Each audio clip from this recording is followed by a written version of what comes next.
Welcome back to Nora's Stories. I'm Nora, and today I'm going to tell you about a dream I had that honestly didn't make much sense to me when I had it. It started with my sister and I going on vacation, and at some point I decided I wanted to find out what was nearby the hotel we were staying in. So I went out for a walk. While I was passing a nearby apartment complex, I was approached by two men who introduced themselves as famous people. I recognized both the names and them, but I only knew the name of the younger one off the top of my head. I knew he was a singer-songwriter, and I was pretty sure the other one was an actor. After a bit of conversation, they walked with me as I went down the street to continue my self-imposed mission of exploring the area. These guys went with me and they kept trying to convince me to stay with them and just talk, party, or hang out.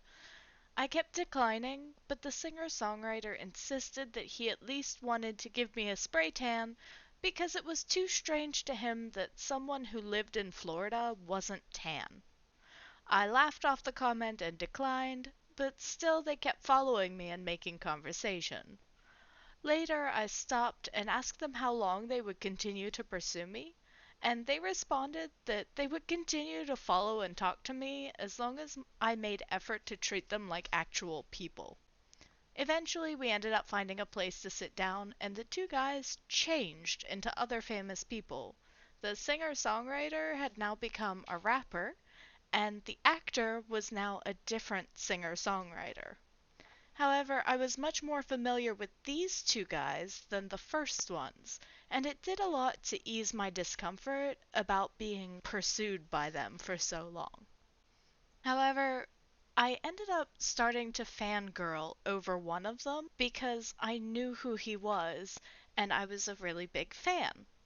So I apologized for my outburst, but the rapper waved it away by saying it was fine and I wasn't going overboard like some other fans do. At this point, the singer-songwriter was taking pictures of us. Some of them were him taking pictures of himself, others were group shots of the three of us, and other ones were just individual photos he would take of each of us in turn. This went on for a while before my sister showed up, and I used that as an excuse to be able to leave. But the singer-songwriter insisted that I meet his pet ferret before I go. So he brought it out so I could see it, and it turned out to be bright pink. We then left there and went back to where we were staying, but it had changed from a hotel to a townhouse, and we lived there rather than just being there on vacation.